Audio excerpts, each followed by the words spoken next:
Ronan Mercer's eyes snapped open to his son's screams. The sound cut through the pre-dawn darkness like a blade, dragging him from deep sleep. Arlo's voice cracked with terror, high and desperate. "Dad! Dad, help me!" Ronan's feet hit the cold hardwood before his mind fully caught up. Down the hall, 3 quick strides. Arlo's door stood open. His son sat upright in bed, both hands clutched to his head, tears streaming down his face. "My head hurts so bad. It's bleeding, Dad. I'm bleeding." Ronan flicked on the bedside lamp. Dark red stained the white pillowcase where Arlo's head had rested. Not much, but enough to make Ronan's chest tighten. "Hey, buddy, look at me." Ronan sat on the bed's edge, hands gentle on Arlo's shoulders. "Let me see." He parted his son's dark hair, searching for cuts or injuries. Nothing. No wound. No source for the blood. Arlo's scalp looked normal except for the dampness of sweat. "I can't think right," Arlo whispered. "Everything's fuzzy, like cotton in my brain." Ronan's military training kicked in. Assess the situation. Gather information. Act decisively. "We're going to the hospital," he said. "Right now. Is Mommy coming?" Ronan glanced toward the master bedroom. The door remained closed. No sign Melina had heard their son's screams. Strange, considering how loudly Arlo had cried out. "We'll talk to her later. Let's get you checked out first." 20 minutes later, they sat in the emergency room at Poudre Valley Hospital. Arlo leaned against Ronan's side, still groggy and confused. The bright fluorescent lights made everything stark and cold. Doctor Rachel Kim emerged from behind a curtain, clipboard in hand. Mid-40s, serious expression, the kind of doctor who dealt with facts rather than false comfort. "Mr. Mercer? I need to speak with you privately." Ronan looked down at Arlo, who had dozed against his shoulder. "Nurse Patterson will stay with him," Dr. Kim said. They stepped into a small consultation room. Dr. Kim closed the door. "Your son's blood work shows traces of a medication called lorazepam. It's a sedative, often prescribed for anxiety disorders. Arlo doesn't take any medication. That's what concerns me." Dr. Kim pulled up an image on her tablet.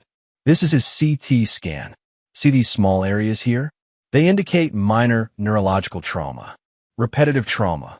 Ronan stared at the scan. The black and white images meant nothing to him, but the doctor's tone said everything. "What kind of trauma?"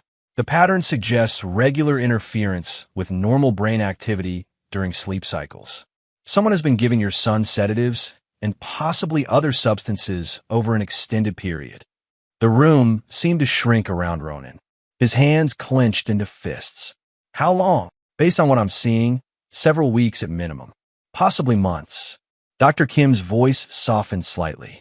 "Mr. Mercer, something's off here. You should notify the authorities." Ronan called Melina from the hospital parking lot. 2 rings, then her voice, smooth and controlled. "Ronan? It's early.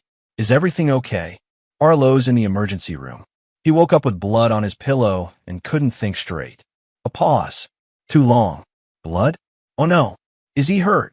They found sedatives in his system and signs of neurological trauma. Another pause. In the background, Ronan heard movement. Rustling fabric, like someone getting dressed quickly. That's impossible. He must have had a fever dream. Sometimes stress can cause. "Melina, the blood work doesn't lie. I'll be right there." She hung up. Ronan stared at his phone. No concern in her voice. No panic that any mother should feel hearing her child was in the hospital. Just calm, measured responses. 15 minutes later, Melina walked through the automatic doors. Her hair was perfect, makeup applied with care. She wore a blue dress that complemented her eyes, as if she'd taken time to coordinate her outfit. "Where is he?" she asked. "Room 3.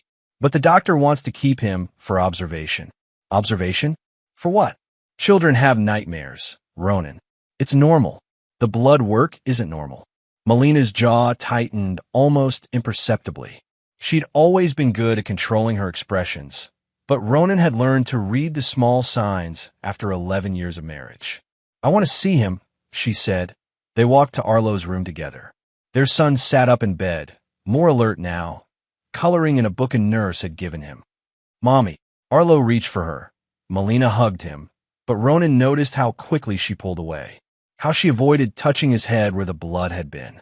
"How are you feeling, sweetheart?" "Better, but my head still feels weird, like someone put clouds inside it." Dr. Kim appeared in the doorway. "Mrs. Mercer, I'd like to discuss your son's condition." "Actually, I can't stay," Melina said quickly. "I have a meeting I can't reschedule. Ronan can handle the medical details." She kissed Arlo's forehead and left before anyone could respond.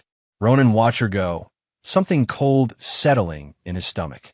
"That's unusual," Dr. Kim said quietly. "Most mothers won't leave their child's bedside in a situation like this."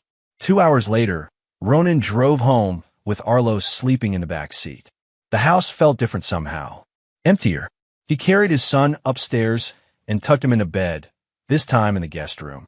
Away from whatever had happened in his regular bedroom, the Melina's car sat in the driveway, but she wasn't inside.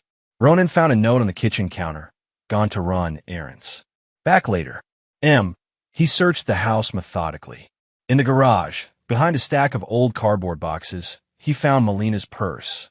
She never went anywhere without it. He opened it, feeling like a stranger in his own life. Beneath her wallet and keys, wrapped in a small towel, was a second phone. Ronan turned it on. The message history showed dozens of texts to a contact labeled JM. The most recent exchange was from 3 hours ago. "Melina, problem. Or took at a hospital. They found traces.j.m. How much do they know? Melina, blood work. Possibly brain scans. This is bad.j.m. Stay calm. Stick to the story. Kids have nightmares all the time. Melina, what if they ask more questions? J.m. They won't. Not yet." We proceed as planned. Ronan's hands shook as he screenshot the messages. JM could only be one person. Jude Mallory. He'd heard Melina mention the name in passing over the past few months. A colleague from her nursing days, she'd said. Someone she'd reconnected with at a conference, but she'd quit nursing 2 years ago. What conference? That evening, while Arlo slept in the guest room, Ronan sat in his study and forced himself to think back. When had things started to change? The memories came in fragments, pieces of a puzzle he'd been too busy to assemble. Melina quitting her job at Children's Hospital. She'd loved pediatric nursing, had talked about it with passion for years. Then one day she came home and announced she was done. "I need a break," she'd said. "The stress is too much." But she hadn't seemed stressed. If anything, she'd seemed energized, excited about something she wouldn't share. Her late-night phone calls that became more frequent, always stepping out of the room, speaking in hushed tones. When he'd asked about them, she'd mentioned old friends and catching up. Arlo's nightmares starting around the same time. Night after night, their son would wake up crying, talking about monsters and shadows. Melina would brush off Ronan's concerns. "All children have nightmares," she'd say. "He'll grow out of it." But Ronan had been a different kind of child. The son of an alcoholic father and a mother who worked 3 jobs to keep them afloat. He'd learned early to pay attention to details, to notice when things didn't add up. The skills that served him well in the Army, translating intercepted communications and identifying threats hidden in seemingly innocent messages. Now those same skills were telling him that his wife had been lying to him for months. He opened his laptop and searched for Jude Mallory Fort Collins. The first result was a professional website for a trauma psychologist. Dr. Jude Mallory, Ph.D., specializing in childhood trauma and memory therapy. The photo showed a man in his early 40s, clean-shaven with graying temples and intelligent eyes. He looked respectable, trustworthy, the kind of person parents would trust with their children's mental health. Ronan dug deeper. Medical Licensing Board, professional associations, academic publications. Everything looked legitimate until he found a small news article from 2 years ago, buried on page 6 of the Fort Collins Tribune. Local therapy program quietly discontinued. The controversial childhood memory therapy program at Rocky Mountain Family Services was discontinued last month after concerns were raised about its experimental nature. The program, led by Dr. Jude Mallory, claimed to help children overcome traumatic memories through controlled sleep intervention techniques. The methods were unproven and potentially harmful, said Dr. Patricia Hernandez, Chief of Pediatric Psychology at Children's Hospital. We don't fully understand the long-term effects of interfering with children's natural sleep cycles. Dr. Mallory could not be reached for comment. The program treated approximately 30 children over 18 months before being shut down. Ronan's blood turned to ice water. Sleep intervention. Controlled memories. 30 children. Was Arlo number 31? The next morning, Arlo seemed better. More like himself. He ate breakfast without complaint and asked if he could draw while Ronan graded papers at the kitchen table. Of course, buddy. What do you want to draw? I don't know yet. Sometimes the pictures just come out. Arlo spread his art supplies across one end of the table and got to work. Ronan tried to focus on his students' essays about westward expansion, but his mind kept drifting to hidden phones and experimental therapy programs. After an hour, Arlo set down his crayons. Dad, can you look at this? Ronan moved to sit beside his son. The drawing showed a bedroom that looked remarkably like Arlo's own. A small figure lay in bed, while two larger figures stood nearby. One was clearly meant to be a woman with long hair. The other was harder to identify, a tall shape without distinct features. Tell me about your picture. That's me sleeping. Arlo pointed to the figure in bed. And that's Mommy and her friend. They come into my room sometimes when I'm supposed to be asleep. What do? They whisper things. Mommy says I won't remember, but sometimes I do. A little bit. Arlo's voice grew quieter. The friend touches my neck. Right here. He pointed to the base of his skull. He says he's tickling my brain to help me sleep better. Ronan's hands clenched in his lap. He forced his voice to stay calm and gentle. When does this happen? Lots of times. But more now. Maybe every night for a long time. Arlo looked up at him with worried eyes. Am I in trouble? Mommy said never to tell you about the friend. She said it would make you sad. You're not in trouble. You did exactly the right thing by telling me. Ronan pulled his son close. No one should touch you without permission, especially when you're sleeping. No one should give you medicine without Dad knowing about it. Is that what they were doing? Giving me medicine? I think so, buddy. But it's going to stop now. I promise. That afternoon, while Arlo napped, Ronan photographed the drawing and added it to a growing file on his computer. Evidence. Documentation. The kind of careful record-keeping that might matter in court. That he thought about calling the police, but what would he tell them? That his wife was sneaking into their son's room with another man? That they were conducting some kind of unauthorized therapy? He needed more proof. Something undeniable. But first, he needed to talk to someone who knew the system.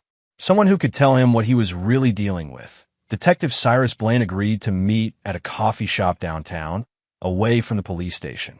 Ronan had called the non-emergency number and asked to speak with someone about potential child abuse. The dispatcher had transferred him to Blaine. I need to be careful here, Ronan said once they'd found a table in the back corner. I'm not even sure what I'm reporting yet. Blaine was a solid man in his 40s, with graying hair and observant eyes. He'd listened without interruption as Ronan explained about the hospital visit, the hidden phone, and Arlo's drawing. Tell me about your wife, Blaine said. Melina. We've been married 11 years. She was a pediatric nurse until she quit 2 years ago. Said she needed a break from the stress. Any history of mental health issues? Substance abuse? No. She's always been controlled. Organized. Good at managing situations. Ronan paused. Maybe too good. Blaine made notes in a small notebook. You mentioned the name Jude Mallory in your phone call. You know him? We've crossed paths. Blaine's expression darkened. Dr. Mallory's been on my radar for a while. Good therapist on paper, but he has boundary issues. He broke up a family about 3 years ago. Convinced a mother that her husband was psychologically damaging their daughter. Turned out Mallory was having an affair with the mother and wanted the father out of the picture. What happened? Custody battle got ugly. Father lost his visitation rights based on Mallory's professional assessment. 6 months later, the daughter tried to kill herself. Said she missed her dad and didn't understand why everyone said he was bad for her. Blaine closed his notebook. The assessment was overturned, but the damage was done. Family never recovered. Ronan felt sick. Is he still practicing? Legally, yes. He's careful now. Covers his tracks better. Blaine leaned forward. But if he's involved with your wife and your son, you need to be very careful. Mallory's smart, and he knows how to manipulate the system. He also has a savior complex, believes he knows what's best for children better than their parents do. What should I do? Document everything. Every interaction, every conversation, every strange behavior. Get copies of your son's medical records. And whatever you do, don't confront your wife yet. If they suspect you're onto them, they'll either disappear or escalate. Escalate how? Blaine's expression was grim. They might try to make you look like the problem. File reports claiming you're unstable or abusive. With Mallory's credentials backing her up, your wife could make a very convincing case that your son needs protection from you. Ronan's friend Mara Ridley had always been good with technology. As a high school science teacher, she'd helped him set up online gradebooks and troubleshoot computer problems over the years. Now he needed her help for something much more serious. "You want me to help you spy on your wife," she said, sitting across from him in her empty classroom after school. "I want to protect my son." Mara was 44, practical and observant. She'd never married, devoted her life to teaching, and had a particular soft spot for children who seemed lost or confused. Ronan had brought Arlo to school events over the years, and she'd always been kind to him. "Show me the drawing again," she said. Ronan pulled out his phone and showed her the photo of Arlo's picture. She studied it for a long moment. The positioning is very specific, like he's remembering exactly how they stood. She looked up at Ronan. "What kind of camera system are you thinking?" "Something small, hidden, that can record audio and video. I know a place. Give me 2 days." 3 nights later, Ronan installed a tiny wireless camera in Arlo's bookshelf, positioned to capture the entire room. The camera was disguised as a small decorative box, completely invisible unless someone knew what to look for.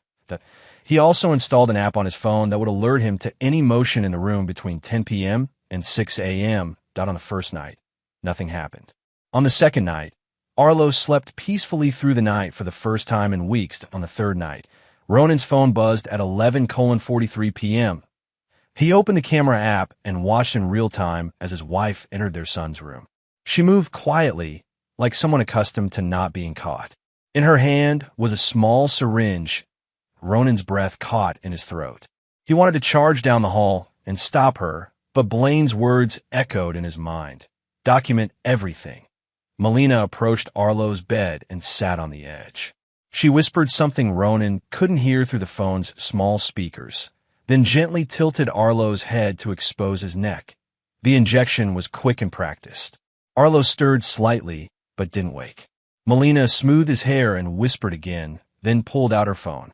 "Phase 2 is starting," she said into the phone. Her voice was clear enough for the camera to pick up. "He's ready for the next level."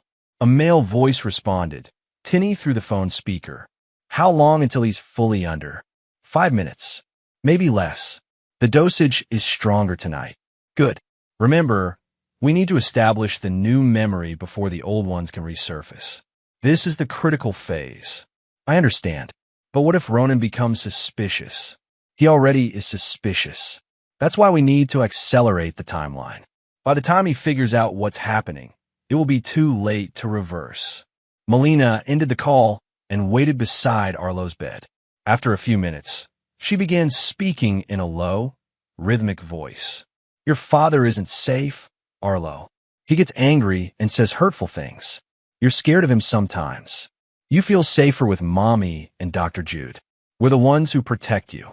She repeated variations of the same message for nearly 20 minutes, occasionally stroking Arlo's hair or touching his hand.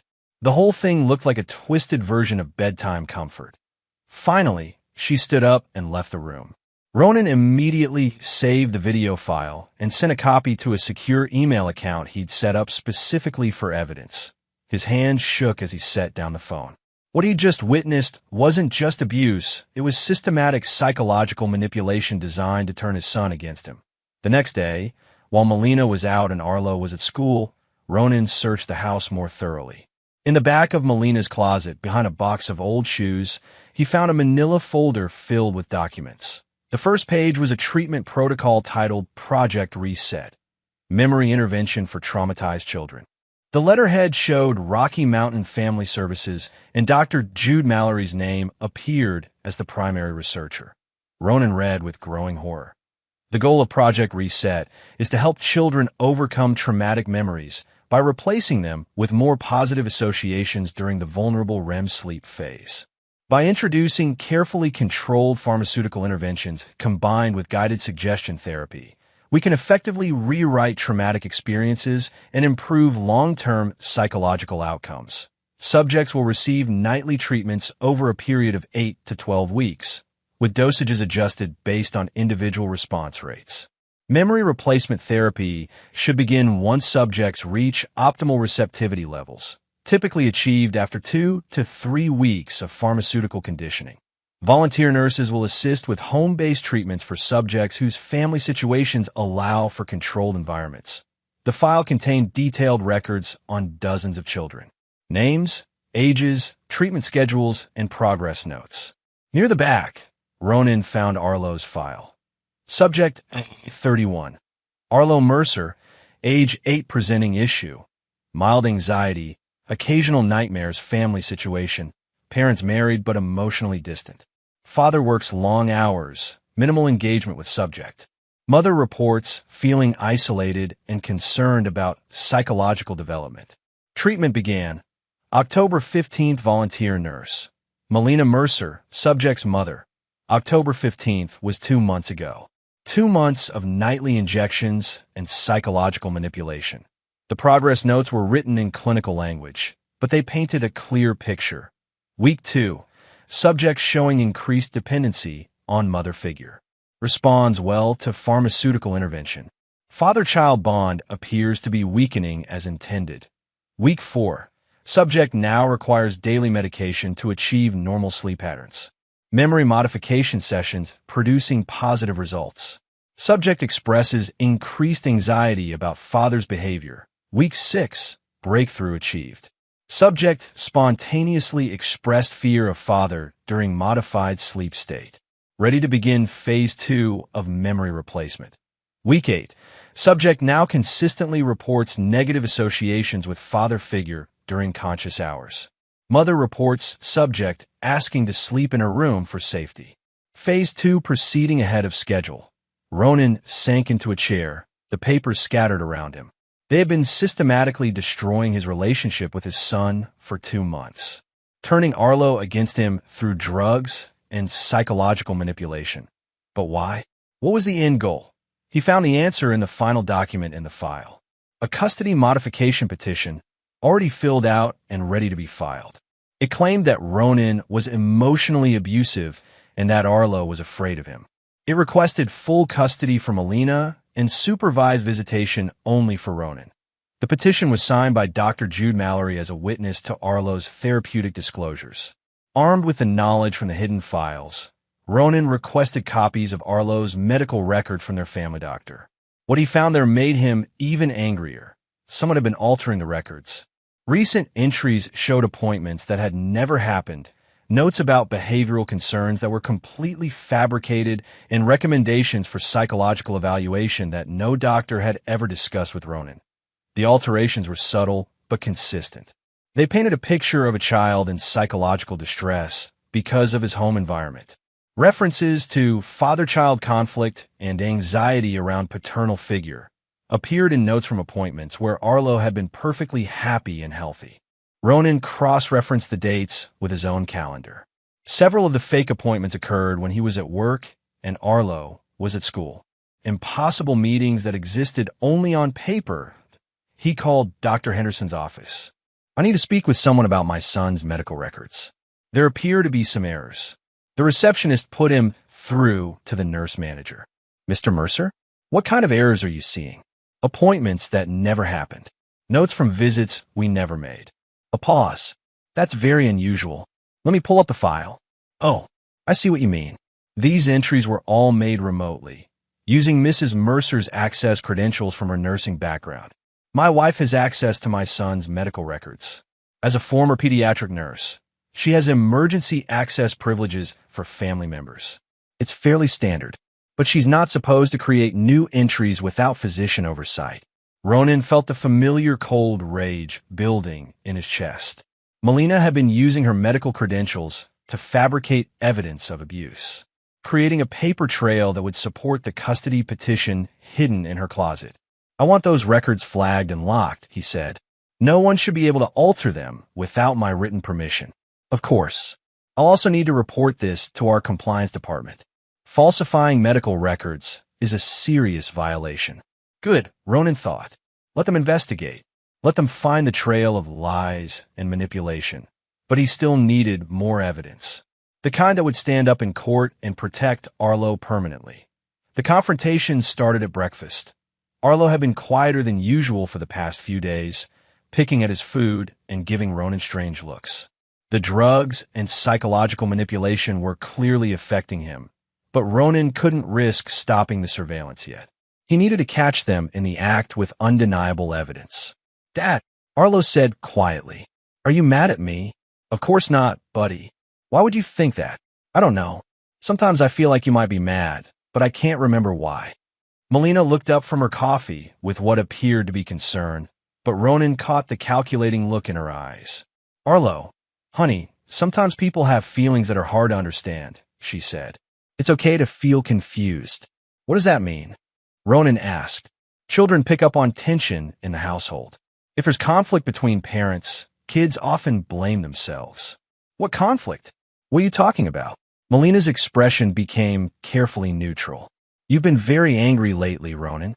Working long hours, coming home stressed. Arlo notices these things. It was a masterful performance. To anyone listening, she sounded like a concerned mother trying to protect her child from an unstable father. But Ronan could see the manipulation underneath.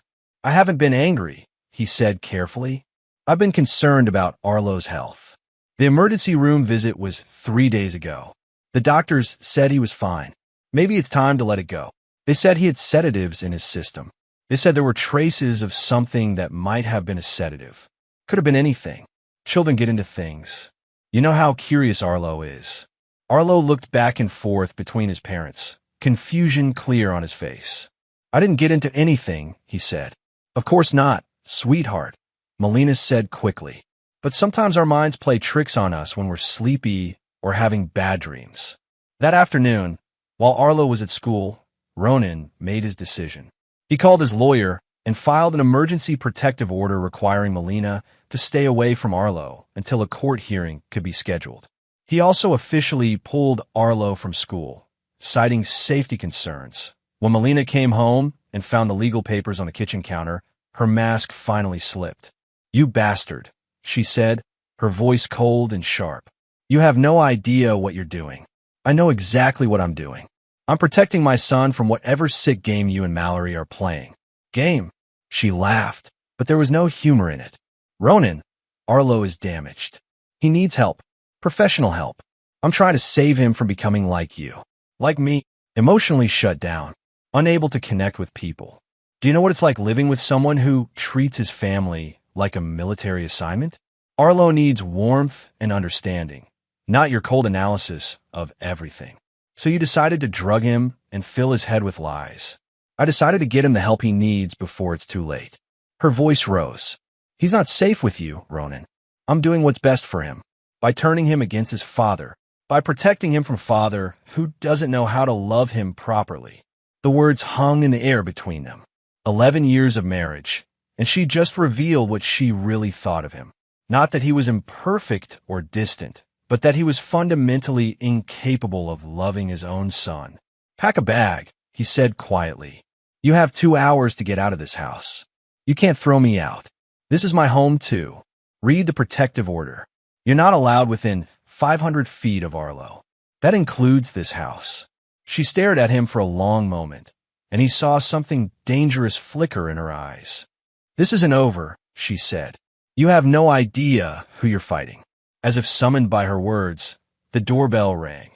Ronan opened the door to find Jude Mallory standing on his front porch. The man was exactly as he appeared in his website photo, calm, intelligent, and radiating the kind of quiet authority that made people trust him instinctively. Mr. Mercer? I'm Dr. Jude Mallory. I'm here because I'm concerned about Arlo's welfare. Get off my property. I understand you're upset, but I think there's been a misunderstanding about the treatment your son has been receiving. Treatment?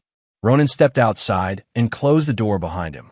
You mean the unauthorized experiments you've been conducting on my child? Mallory's expression didn't change. Arlo has been receiving therapeutic intervention for trauma-related anxiety. His mother brought him to me because she was concerned about his psychological development. His mother brought him to you without my knowledge or consent. Family therapy often begins with one parent when the other is resistant to treatment. It's quite common in cases where there's domestic tension. There's no domestic tension. There's a sick man manipulating my wife and using my son as a test subject. Mallory smiled slightly. Mr. Mercer, I understand you're feeling defensive. That's natural when a parent is confronted with evidence that their behavior is harming their child. But denial won't help Arlo heal. The calm condescension in his voice made Ronan's hands clench into fists. This man had been drugging his son, filling his head with lies, and now he was standing on Ronan's porch acting like a concerned professional. Let me be very clear, Ronan said, his voice deadly quiet. If you come near my son again, if you contact my wife, if you even think about Arlo, I will destroy you. I will find every family you've manipulated, every child you've damaged, and I will make sure the world knows exactly what kind of monster you are. Threats won't solve the underlying problem, Mallory said. Arlo needs help, and he needs it from qualified professionals, not from a father who responds to stress with violence. I'm not responding with violence, but I could. Touch my son again, and I'll burn your world down. Mallory studied him for a moment, and Ronan saw a flicker of something predatory in his eyes. I'll be filing a report with Child Protective Services, Mallory said. A child shouldn't be exposed to this level of anger and instability. He walked back to his car, movements unhurried and confident. Ronan watched until he drove away, then went back inside. Melina was gone. So were her clothes, her laptop, and anything else she could carry quickly. But on the kitchen counter, she'd left a note. You're making a mistake. Arlo needs help, and you're too proud to admit it. When you're ready to put his welfare above your ego, call me. That evening, Hollis Drenner showed up at Ronan's door with a six-pack of beer and a toolbox. Heard you're having some trouble, he said.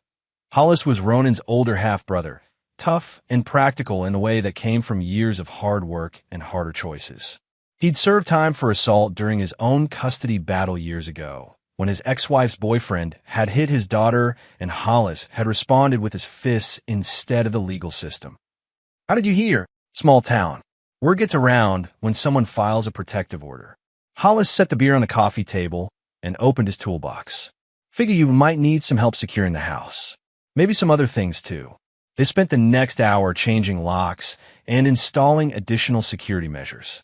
Hollis worked efficiently, asking few questions but observing everything.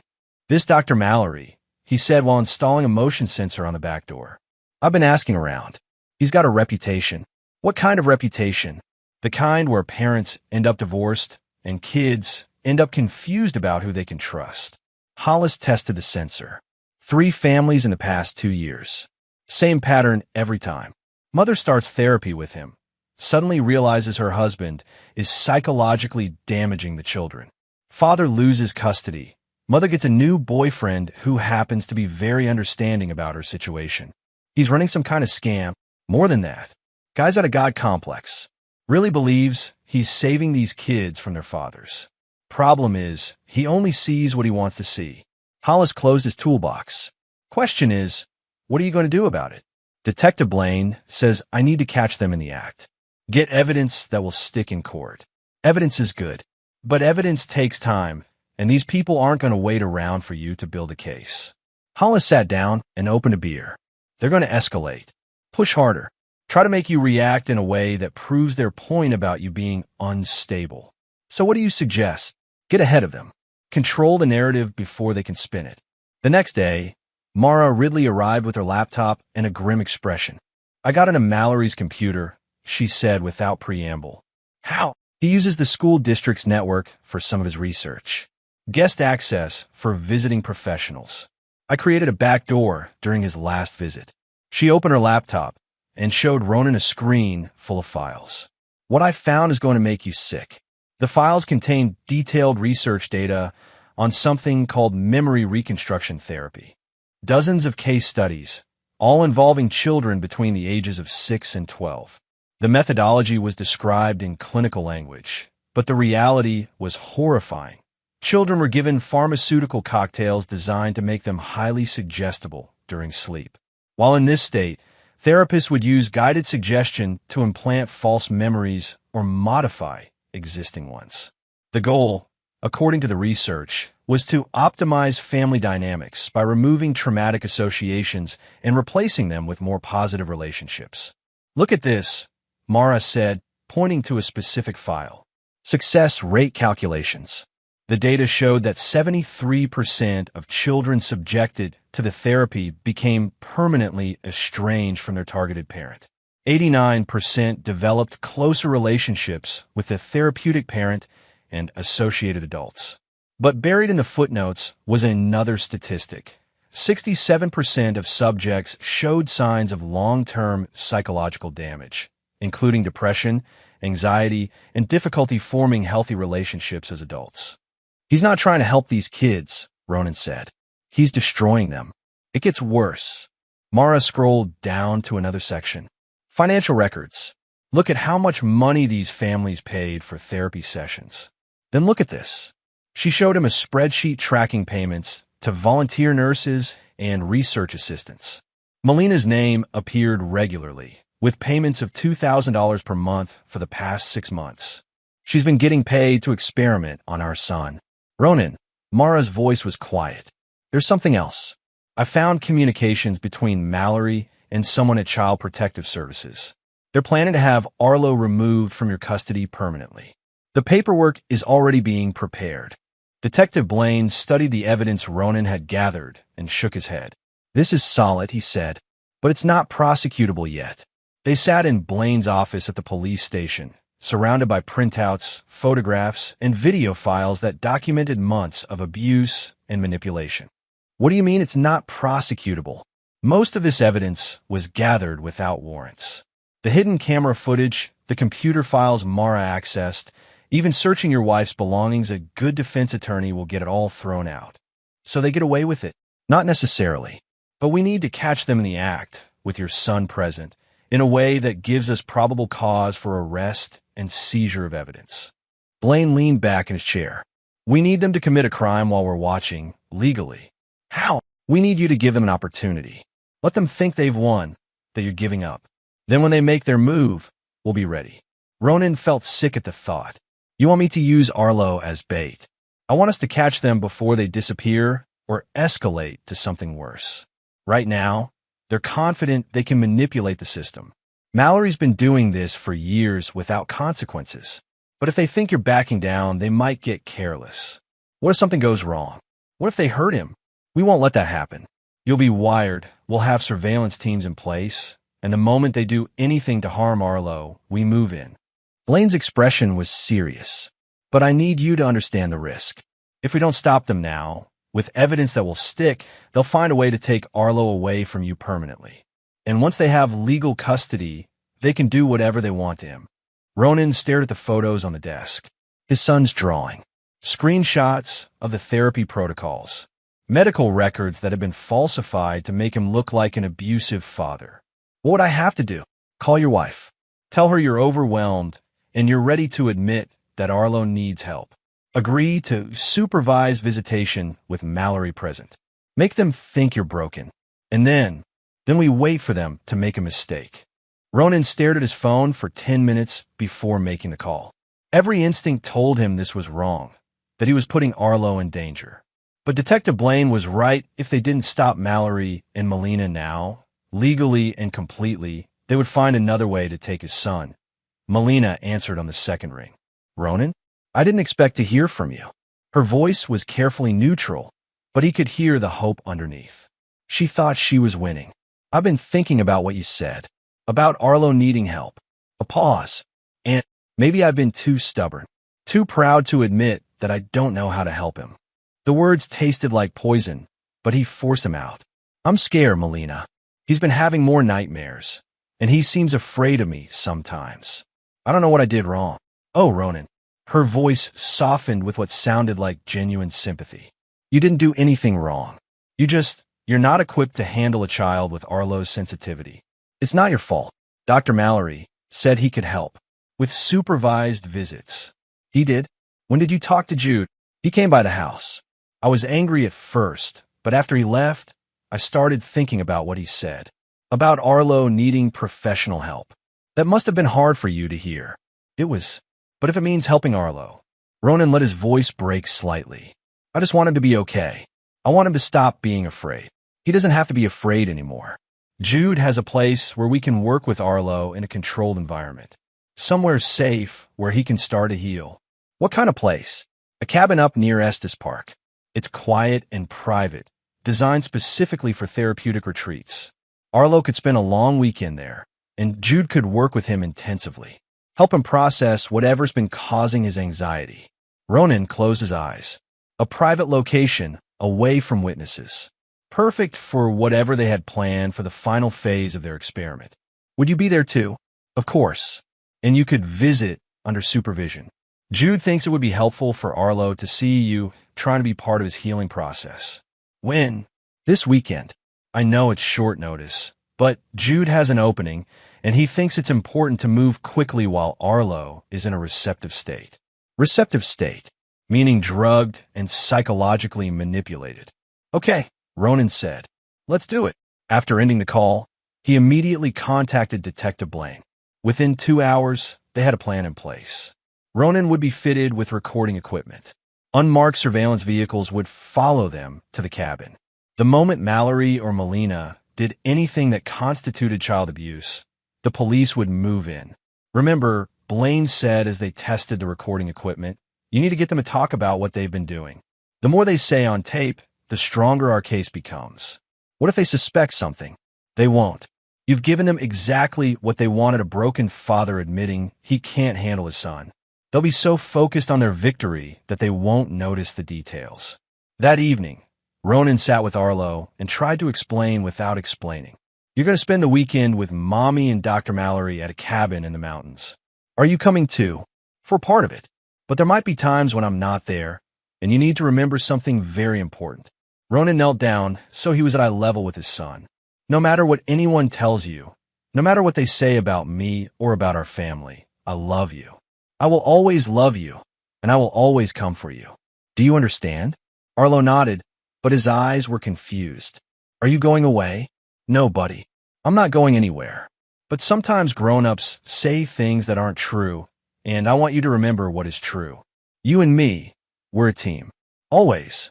Ronan sat in his truck a mile down the mountain road, watching the drone feed on his tablet. Detective Blaine had positioned surveillance teams throughout the forest surrounding the cabin, but the primary evidence would come from the small aircraft hovering silently above the trees. The cabin sat in a clearing, isolated and perfect for what Mallory had planned. Through the drone's camera, Ronan watched Melina's car pull into the driveway. His son got out of the passenger seat, looking small and confused. Mallory emerged from the cabin to greet them, and even from this distance, Ronan could see the man's calculated friendliness. The same performance he'd given on Ronan's front porch, but now with no one to challenge him.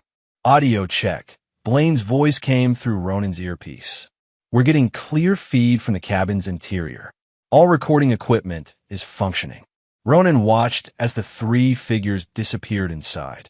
Then began the wait, the most difficult part of the entire operation.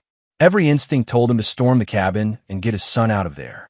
But if he moved too soon, Mallory and Melina would simply claim they were conducting legitimate therapy. 2 hours passed. Ronan watched through the drone feed as lights moved through different rooms of the cabin. At 9:30 p.m., all the lights except one went out. The single remaining light came from what appeared to be a bedroom on the second floor. Movement in the target room, Blaine reported. Multiple subjects visible. On Ronan's screen, he could see heat signatures moving around the lit room. 3 figures, 2 adult-sized, 1 child-sized. The child figure was stationary on what must have been a bed. Audio is picking up conversation, Blaine said, recording everything. Through his earpiece, Ronan heard his son's voice, groggy and confused. Mommy, I feel funny. Why can't I think right? It's okay, sweetheart. Melina's voice was soothing but clinical. Dr. Jude is going to help you sleep better. Just relax. I don't want to sleep. I want to go home. I want Dad. Your father isn't here right now, Arlo. But Dr. Jude and I are taking very good care of you. Mallory's voice joined the conversation. Arlo, I want you to listen to my voice very carefully. You're going to feel very relaxed in a moment. And while you're relaxed, we're going to help you remember some important things. What kind of things? True things. About how you really feel about your father. About why you sometimes feel scared when you're with him. Ronan's hands clenched on the steering wheel. Through the earpiece, he could hear the systematic manipulation beginning. Now, Arlo, Mallory continued, I'm going to start recording our session. This will help us remember what we talked about later. Is that okay? A pause. Then Arlo's voice, already sounding more distant. Okay. Excellent. This is Dr. Jude Mallory, beginning realignment therapy session with subject Arlo Mercer. Date, November 18th. Time, 9:47 p.m. Administering secondary pharmaceutical intervention for enhanced REM suggestion protocols. Ronan heard the clinical detachment in Mallory's voice as he described what they were doing to an 8-year-old child like he was conducting a laboratory experiment. Melina, please confirm the dosage administered. 2 milliliters of the enhanced formula. Patient is showing optimal receptivity levels. Good. Beginning phase 3 memory reconstruction. Arlo, can you hear me? Yes. Arlo's voice was barely a whisper now. I want you to think about your father. Think about the times when he made you feel scared or uncomfortable. Can you remember those times? I don't think. He didn't. It's okay to remember, Arlo. You're safe here. Your father can't hurt you while you're with us. Tell me about a time when he made you feel afraid. Through the drone feed, Ronan could see one of the adult figures moving around the bed, occasionally adjusting something. The other adult figure sat nearby, presumably recording everything. When he came home from work, he looked angry. That's right. He was angry, wasn't he? And that made you feel scared. Yes, scared, good. Now I want you to remember how that fear felt. How unsafe you felt when your father was angry. This is your truth, Arlo. This is what you need to remember when you wake up. For the next 20 minutes, Ronan listened in horror as Mallory systematically implanted false memories and fears into his son's drugged mind. Each suggestion was carefully crafted to build on the last, creating a narrative of a frightening, unstable father that existed only in Mallory's imagination. Subject is responding well to suggestion therapy. Mallory narrated to his recording device. Memory integration proceeding as planned.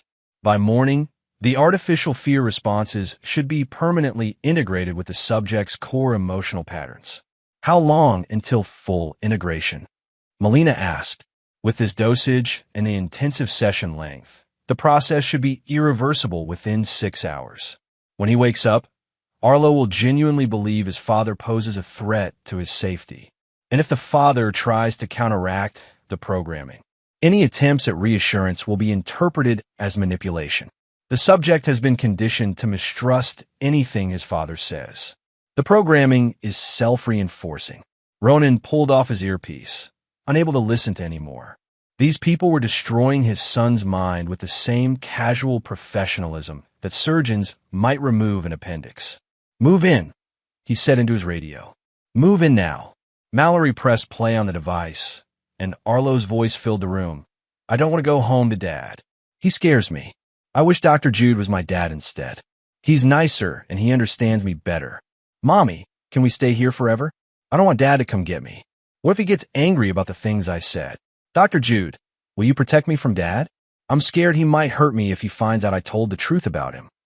Each statement hit Ronan like a physical blow. His son's voice, saying words that would destroy any custody hearing, any chance of maintaining their relationship. These recordings will be very compelling in court, Mallory said. A child's honest assessment of his father, made when he felt safe to tell the truth. Except they're not honest, Ronan said quietly. You created these feelings. You drugged him and manipulated him until he believed his own father was a threat. Can you prove that? Because what I can prove is that Arlo feels safer with his mother and me than he does with you. What I can prove is that you've been aggressive and threatening toward the people trying to help your son. From upstairs came the sound of Arlo crying. Not the ordinary tears of a child, but deep, wrenching sobs that spoke of genuine distress. I should go to him, Ronan said, starting toward the stairs. I don't think that's a good idea. Mallory stepped into his path. You're the source of his anxiety right now. Your presence will only make things worse. Get out of my way. Ronan, you need to accept reality. Arlo doesn't want you anymore. He's found safety with people who understand him, who can give him what he needs. The kindest thing you can do is let him go. Let him go. He's my son. Biologically, yes. But parenthood is about more than genetics. It's about providing safety, understanding, unconditional love. You failed at all of those things. Ronan looked into Mallory's eyes and saw the absolute conviction there. This man genuinely believed he was saving Arlo from a harmful father. The delusion was so complete that Mallory had convinced himself his actions were heroic. You're insane, Ronan said. I'm effective. In 6 months, Arlo will be a happier, healthier child. He'll have moved past the trauma of his early relationship with you. He'll be free to form healthy attachments with people who deserve his love. People like you, people like me, Mallory agreed. I've been more of a father to him in 2 months than you've been in 8 years. The crying upstairs intensified, and Melina's voice could be heard trying to comfort Arlo. But whatever she was saying wasn't working. He needs you, Ronan said. He's asking for his father, and you're going to deny him that. He's asking for his father because he's been conditioned to believe he needs you. That conditioning is harmful, and it needs to be broken. Mallory pulled out a syringe from his pocket. This will help him sleep through the transition. When he wakes up tomorrow, the acute distress will be gone. You're going to drug him again. I'm going to help him pass the final hurdle. By tomorrow morning, his attachment to you will be completely severed. He'll be free. Ronan realized this was the moment Detective Blaine had been waiting for. Clear evidence of intent to harm a child, with Mallory holding the weapon and explaining his plan on tape. But he also realized that the police response might not be fast enough. If Mallory gave Arlo that injection, if he completed his Phase 3, the psychological damage might be irreversible. Dr. Mallory, Ronan said clearly, looking directly at the man. I'm asking you not to give my son any more drugs. He's 8 years old. He can't consent to experimental therapy, and I don't consent as his father. Your consent is no longer relevant. I have Melina's consent, and she has legal standing as his mother. But you know the drugs are harmful. You know this isn't legitimate therapy. What I know is that sometimes short-term discomfort is necessary for long-term healing. Mallory started toward the stairs. Arlo will thank me someday for freeing him from you. The front door exploded inward. Police, everyone on the ground. Detective Blaine led a team of officers into the cabin, weapons drawn. Mallory froze on the stairs, syringe still in his hand. Drop the syringe, Blaine shouted. Drop it now. For a moment, Mallory looked like he might run. But there was nowhere to go, and too many guns pointed at him. He dropped the syringe, and it shattered on the hardwood floor, its contents spreading in a dark stain. Jude Mallory, you're under arrest for child abuse, unlawful imprisonment, and conspiracy to commit kidnapping. As the officers handcuffed Mallory, he looked at Ronan with something approaching pity. You have no idea what you've done, he said. Arlo will never forgive you for this. You've destroyed his chance at healing. Healing from what? Detective Blaine asked as he read Mallory his rights. From being loved by his father? Upstairs, Melina's voice could be heard protesting as another team of officers found her and Arlo. Within minutes, she was brought downstairs in handcuffs, her face a mask of fury and disbelief. This is a mistake, she said. We were helping him. Arlo needs protection from Ronan, not from us. Ma'am, you're under arrest for child abuse and conspiracy. One of the officers informed her. Child abuse? We were providing therapy. Ask any professional. Children need to feel safe to express their truth about their parents. By drugging them, Blaine asked. By implanting false memories? We've got everything on tape, Mrs. Mercer. Your entire conversation with Dr. Mallory about Phase 3 and making sure your son's attachment to his father was completely severed. The color drained from Melina's face as she realized how completely they had incriminated themselves. Finally, An officer brought Arlo downstairs. Ronan's son looked around the room in confusion, taking in the police officers, his mother and Mallory in handcuffs, and his father standing free. "Dad, what's happening?" Ronan knelt down and opened his arms. For a terrifying moment, he thought Arlo might reject him, might run to Melina instead. But then his son was in his arms, holding tight, and Ronan felt like he could breathe again for the first time in months. "It's okay, buddy," he whispered. "It's all over now. Nobody's going to hurt you anymore." The story broke 3 days later. The Fort Collins psychologist arrested in child abuse as CHEMEDR.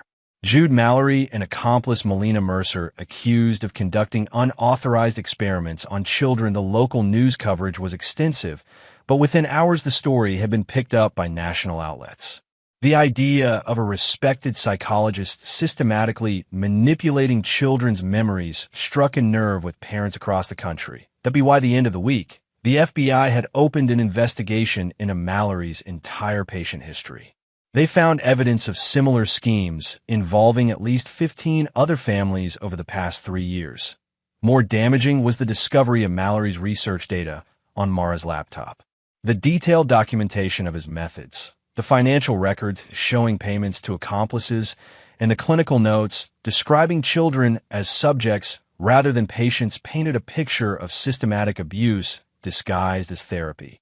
Within a month, a class action lawsuit was filed on behalf of 37 children who had been subjected to Mallory's memory reconstruction therapy. The lead attorney called it one of the most egregious cases of child abuse hiding behind professional credentials she had ever seen. The therapy community moved quickly to distance itself from Mallory. Professional organizations issued statements condemning his methods. Licensing boards in 3 states opened investigations into his practices, but the most devastating blow came from an unexpected source: Mallory's own mentor, Dr. Patricia Hernandez, who had originally opposed his experimental program. "Dr. Mallory came to me 3 years ago with what he claimed was revolutionary treatment for childhood trauma," she told reporters. "When I reviewed his preliminary data, I was horrified. He wasn't treating trauma, he was creating it. I reported my concerns to the state licensing board, but Dr. Mallory had already left our facility to work independently." The revelation that Mallory's own colleagues had tried to stop him years earlier led to questions about oversight and regulation in the mental health field.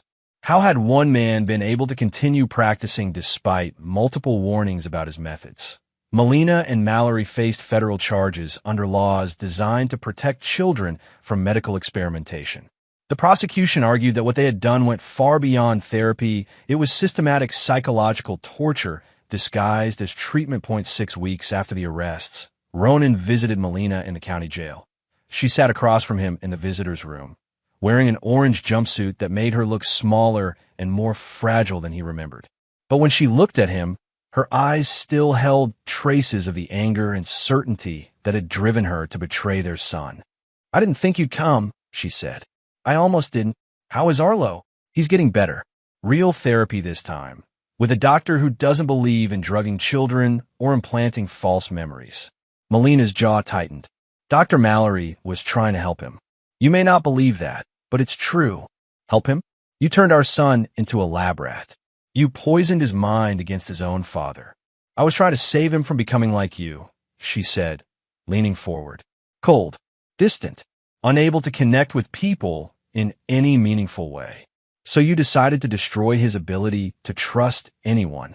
"I decided to free him from a father who saw him as an obligation rather than a person he loved." Ronan stared at her, this woman he had been married to for 11 years, and realized he had never truly known her at all. "Do you understand what you've done to him?" he asked. "Arlo doesn't know what's real anymore. He doesn't know which memories are his and which ones you planted in his head. He's 8 years old, and he's questioning everything he's ever felt or thought. That will pass. Children are resilient. Some damage doesn't pass, Melina. Some things can't be undone."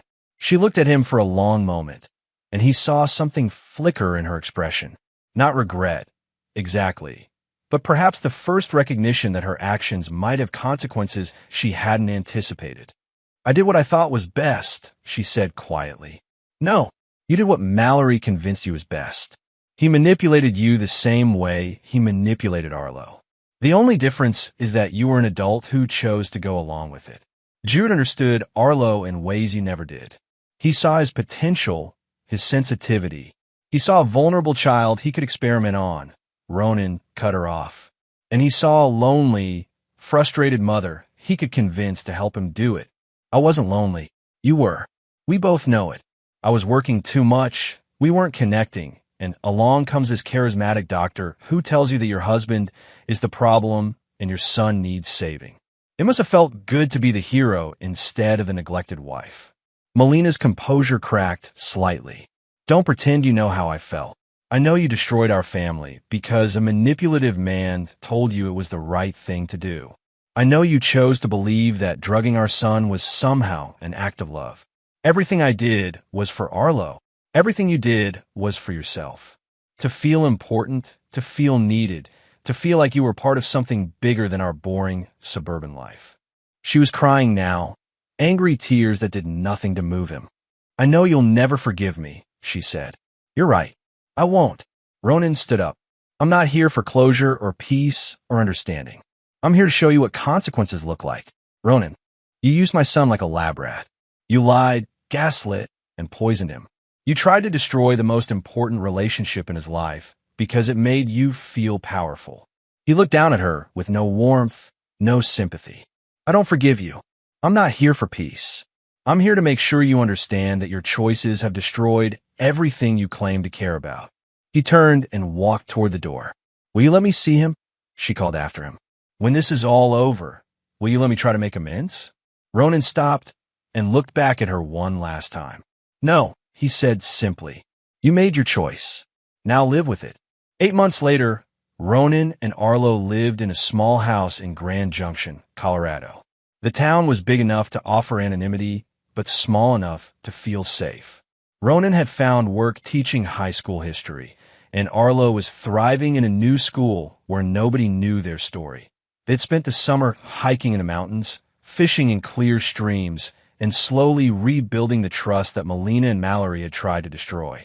Dr. Sarah Chun, Arlo's new therapist, said the progress was remarkable. Children are more resilient than we give them credit for, she had told Ronan. The artificial memories are fading, and his natural attachment to you is reasserting itself. Give it time. Time is what they had now.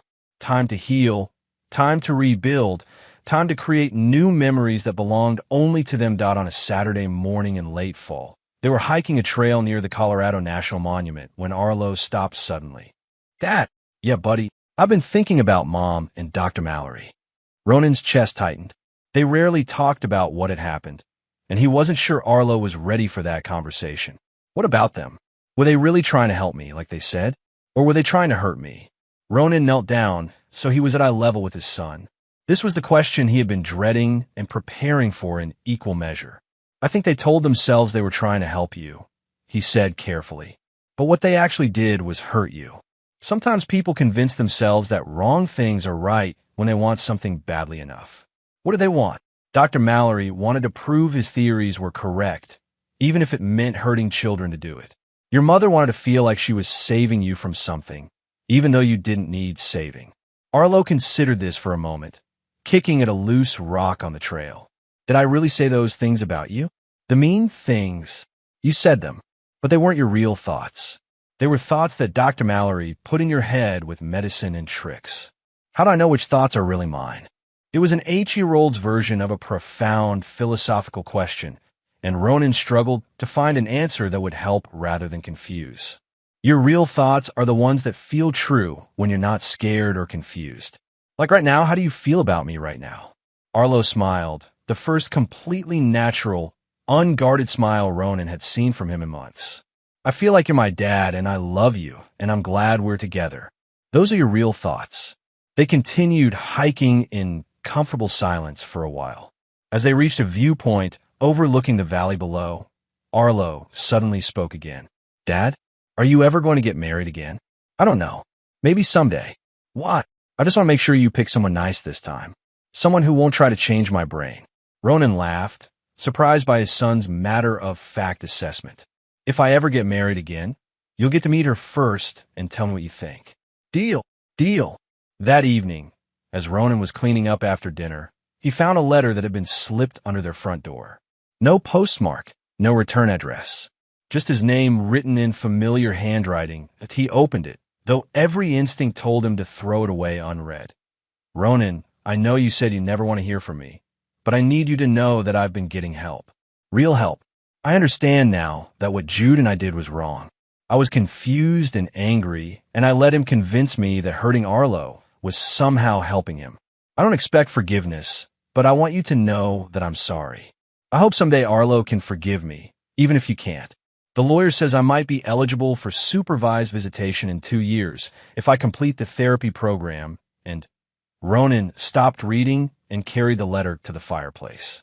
He struck a match and held it to the corner of the paper, watching Melina's words curl and blacken in the flames. Some bridges, once burned, should stay burned. What was that? Arlo asked, appearing in the doorway with his homework. Nothing important, Ronan said, making sure the letter was completely destroyed. Just some old paperwork that needed to be gotten rid of. Later that night, as he tucked Arlo into bed, his son looked up at him with serious eyes. Dad, will you tell me something true? Always. Are we going to be okay? Really okay? Ronan sat on the edge of the bed and smoothed his son's hair. Some people say time heals everything, he said quietly. But sometimes it's truth that heals and fire that purifies. Arlo considered this seriously. What does that mean? It means we had to find out the truth about what was happening to you, even though it was hard. And sometimes you have to burn away the bad things completely before you can start fresh. Like burning Mom's letter. Like burning the letter, Ronan agreed. Some things need to stay in the past. Arlo smiled sleepily. I'm glad we found the truth, Dad. Me too, buddy. Me too. As Ronan turned off the light and closed the door, he thought about his son's words. Truth and fire. Maybe that was exactly what they had needed to move forward the truth about what had been done to them, and the fire to burn away everything that had tried to poison their bond. Outside, snow was beginning to fall, covering the mountains in clean white silence. Tomorrow would bring new challenges, new opportunities to rebuild their life together. But tonight, for the first time in almost a year, both father and son would sleep peacefully, secure in the knowledge that they were safe, they were together, and they were finally free.